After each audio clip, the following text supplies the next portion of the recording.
perfect health, with these great sins pressing on his conscience, with a strong and hard pain? Or had he a conscience? Into whole labyrinths of social ethics Mr. Benson's thoughts wandered, when his sister entered suddenly and abruptly. "What does the doctor say? Is she better?" "Oh, yes, she's better," answered Miss Benson, sharp and short. Her brother looked at her in dismay. She bumped down into a chair in a cross, disconcerted manner. They were both silent for a few minutes. Only Miss Benson whistled and clucked alternately. "What is the matter, Faith? You say she is better." "Why, Thurstan, there is something so shocking the matter that I cannot tell you." Mr. Benson changed colour with affright. All things possible and impossible crossed his mind but the right one. "I said, all things possible. I made a mistake. He never believed Ruth to be more guilty than she seemed." "Faith, I wish you would tell me, and not bewilder me with those noises of yours," said he nervously. "I beg your pardon, but something so shocking has just been discovered. I don't know how to word it. She will have a child. The doctor says so." She was allowed to make noises unnoticed for a few minutes. Her brother did not speak. At last she wanted his sympathy. "Isn't it shocking, Thurstan? You might have knocked me down with a straw when he told me." "Does she know?" "Yes, and I am not sure that that isn't the worst part of all." "How? What do you mean?" "Oh, I was just beginning to have a good opinion of her, but I am afraid she is very depraved. After the doctor was gone, she pulled the bed curtain aside, and looked as if she wanted to speak to me. I can't think how she heard, for we were close to the window, and spoke very low. Well, I went to her, though I really had taken quite a turn against her, and she whispered quite eagerly, 'Did he say I should have a baby?'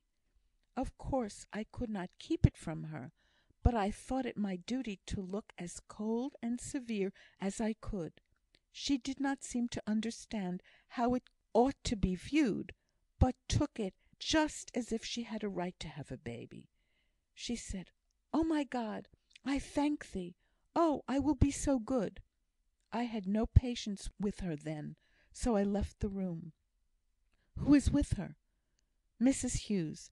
She is not seeing the thing in a moral light, as I should have expected."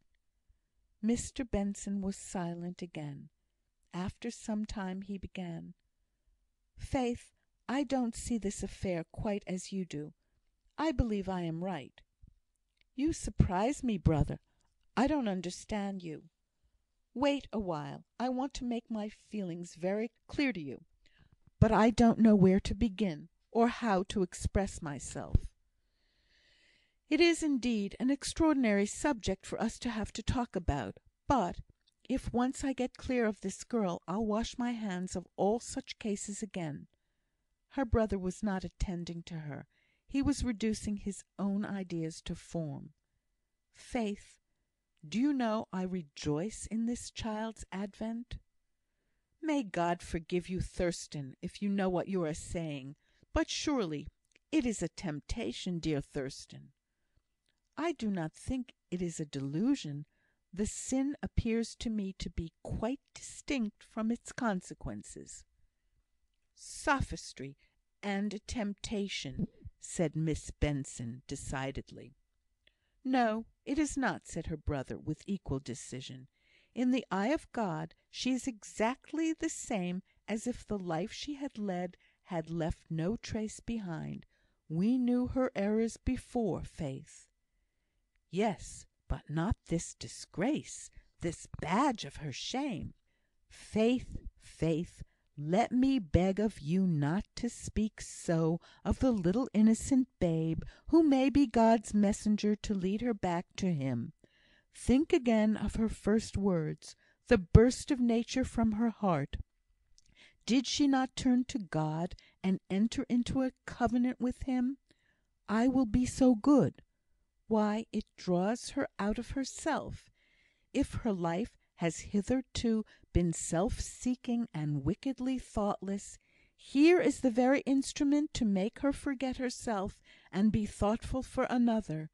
Teach her, and God will teach her if man does not come between, to reverence her child, and this reverence will shut out sin, will be purification." He was very much excited. He was even surprised at his own excitement, but his thoughts and meditations through the long afternoon had prepared his mind for this manner of viewing the subject. "These are quite new ideas to me," said Miss Benson coldly. "I think you, Thurstan, are the first person I ever heard rejoicing over the birth of an illegitimate child. It appears to me, I must own, rather questionable morality." "I do not rejoice. I have been all this afternoon mourning over the sin which has blighted this young creature. I have been dreading lest, as she recovered consciousness, there should be a return of her despair. I have been thinking of every holy word, every promise to the penitent, of the tenderness which led the Magdalene aright.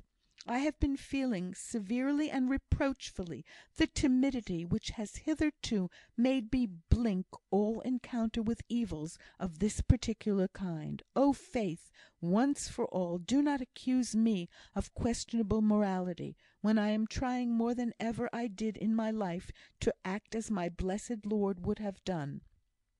He was very much agitated. His sister hesitated, and then she spoke more softly than before. "But, Thurstan, everything might have been done to lead her right, as you call it, without this child, this miserable offspring of sin. The world has, indeed, made such children miserable, innocent as they are, but I doubt if this be according to the will of God, unless it is His punishment for the parent's guilt, and even then the world's way of treatment is too apt to harden the mother's natural love into something like hatred. Shame, and the terror of friends' displeasure, turn her mad, defile her holiest instincts, and as for the fathers, God forgive them, I cannot at least, not just now." Miss Benson thought on what her brother said. At length she asked, "Thurstan, remember I'm not convinced. How would you have this girl treated according to your theory?" "It will require some time and much Christian love to find out the best way. I know I'm not very wise, but the way I think it would be right to act in would be this." He thought for some time before he spoke, and then said: "She has incurred a responsibility, that we both acknowledge. She is about to become a mother, and have the direction and guidance of a little tender life.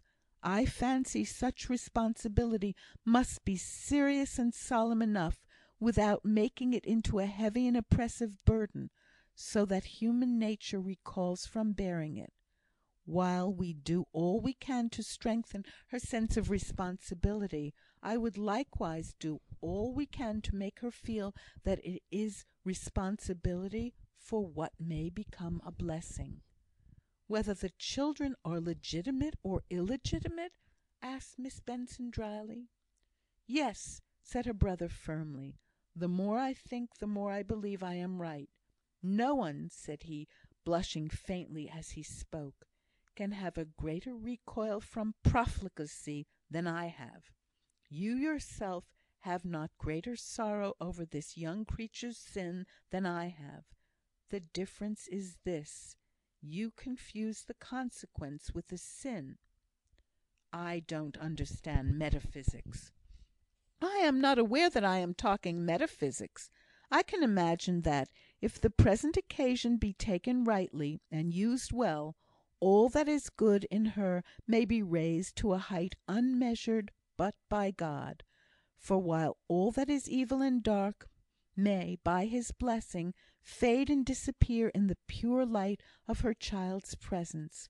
O Father, listen to my prayer that her redemption may date from this time. Help us to speak to her in the loving